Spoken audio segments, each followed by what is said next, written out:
Hello everyone, welcome to my channel. आज हम बहुत ही इम्पोर्टेंट टॉपिक के बारे में बात करने वाले हैं, जो कि है पौष पूर्णिमा, जो कि आने वाली है 3 जनवरी को। ये साल की पहली पूर्णिमा है, तो प्लीज़ आप ये उपाय कर लीजिए। आपका पूरा साल बहुत ही अच्छा जाने वाला है। अभी हम इसके बारे में जानेंगे, आध्यात्मिक महत्व, विशेष उपाय और अंतर्मन की शांति का मार्ग। ये सब कुछ हम आज इस वीडियो में जानने वाले हैं। पौष मास की पूर्णिमा को पौष पूर्णिमा कहा जाता है। यह दिन आत्मशुद्धि, संयम, कृतज्ञता और मानसिक संतुलन का प्रतीक माना जाता है। 3 जनवरी को पड़ने वाली यह पूर्णिमा शीत ऋतु में आती है और हमें धैर्य, सादगी और आत्मचिंतन का संदेश देती है। इस दिन चंद्रमा की शांत ऊर्जा मन को स्थिर करती है और नकारात्मक भावनाओं को दूर करने में सहायक मानी जाती है। इसलिए अगर आप कोई भी रिचुअल्स करते हैं तो आपके जो ओवर थिंकिंग है, निगेटिव थिंकिंग है, वो आपकी काफ़ी हद तक कम हो जाएंगी। अब हम जानते हैं कि पौष पूर्णिमा का आध्यात्मिक महत्व क्या है और क्या क्या करना चाहिए। पौष मास को तप, दान और अनुशासन का महीना माना गया है। पूर्णिमा के दिन यह प्रभाव और भी बढ़ जाता है।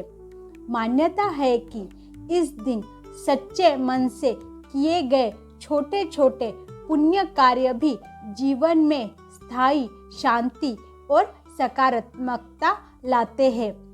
यह दिन विशेष रूप से अनुकूल माना जाता है। अभी आपको क्या करना है? भोजन और प्रकृति के प्रति हमेशा आपको कृतज्ञता रखनी चाहिए। मन की शुद्धि के लिए हमेशा आत्मसंयम और विवेक बढ़ाने के लिए तैयार रहना चाहिए। दया, सेवा और दान के लिए आपको हमेशा तैयार रहना चाहिए। अगर आप इस दिन ये सब काम करते हैं तो यकीन मानिए आपका पूरा साल बहुत ही अच्छा जाने वाले हैं। मैंने कुछ यहाँ पे सरल सरल उपाय दिए हैं, आप इनमें से एक कर सकते हैं या फिर आप ज़्यादा सारे उपाय कर सकते हैं। जो आपको सूटेबल हो आप कर सकते हैं। पौष पूर्णिमा के विशेष और बहुत ही ज़्यादा सरल उपाय जो कोई भी कर सकता है। सबसे पहला, चंद्र कृतज्ञता साधना। चंद्रमा के उदय के बाद खुले आकाश के नीचे शांत भाव से खड़े हो जाए। फिर चंद्रमा को मन ही मन आपको धन्यवाद देना है।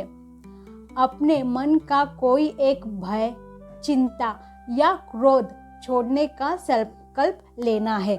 चाहे आप कोई भी सिचुएशन से गुजर रहे हो, आपको वो सिचुएशन अपने सामने रखनी है और उसका आपको त्याग कर लेना है। यह उपाय मानसिक शांति और भावनात्मक संतुलन देता है। ये उपाय बहुत ही सरल है, आपको इसमें कुछ भी नहीं करना है और आप इसको इजीली कर सकते हैं। बस आपको 5 मिनट देने हैं और उस चंद्रमा को देखना है और आपको जो बताया है, जैसे स्टेप्स बताए गए हैं, आपको वैसे ही करना है। आप देखेंगे अगर आपको ज़्यादा गुस्सा आता है तो आपका गुस्सा जो है वो चला जाएगा। दूसरा उपाय, गर्म वस्तुओं का दान। शीत ऋतु की इस पूर्णिमा पर आप कंबल, गर्म कपड़े या भोजन का दान ज़रूर करें। संभव हो तो किसी ज़रूरतमंद को गर्म पानी या चाय ज़रूर दे। जो भी वर्कर्स होते हैं उनको ज़रूर चाय पिलाए, क्योंकि एक तो सैटरडे आ रहा है और ऊपर से पौष पूर्णिमा आ रहा है। जो भी वर्कर आपके नीचे काम करते उनको चाय ज़रूर दे। ये उपाय आपकी ज़िंदगी को बहुत हद तक बदल देगा। यह उपाय जीवन की बाधाओं को कम करता है और करुणा का जो भाव है वो बढ़ाता है। तो ये उपाय आप ज़रूर कीजिए। अपने जो वर्कर्स है, नीचे काम करने वाले, उनको चाय आप ज़रूर पिलाइए। और अगर कुछ दान कर सकते हैं तो दान जो है वो ज़रूर कीजिए। अभी तीसरा उपाय, दूध चावल का अर्पण। आपको क्या करने हैं? थोड़े से चावल और दूध ले ले या फिर उसकी खीर बना ले ठीक है। तो उनमें से आप कोई भी कर सकते हैं। एक तो खीर रख लीजिए या दूध में थोड़े से जो है चावल भिगो के रख दीजिए। उसे कुछ समय खुले आकाश के नीचे रख दीजिए।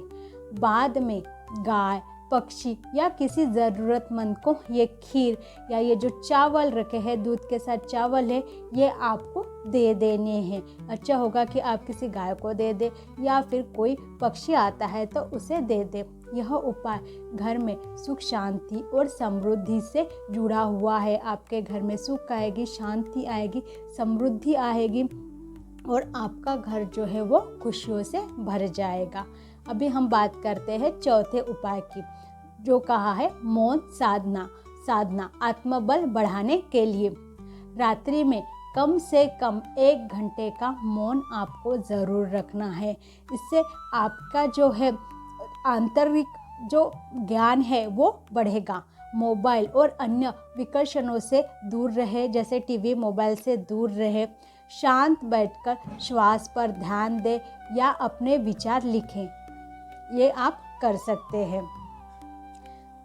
पौष पूर्णिमा का मौन आत्मबल और स्पष्टता बढ़ाता है, तो आप ये ज़रूर कीजिए। अगर आप दिन में नहीं कर सकते तो आप जब रात को सोने जाते हैं तब आपको 5 मिनट गहरी गहरी सांस लेना है और अपने माइंड से ही पूछना है कि अभी आपको क्या करना चाहिए और आपका माइंड आपका आंसर ज़रूर देगा।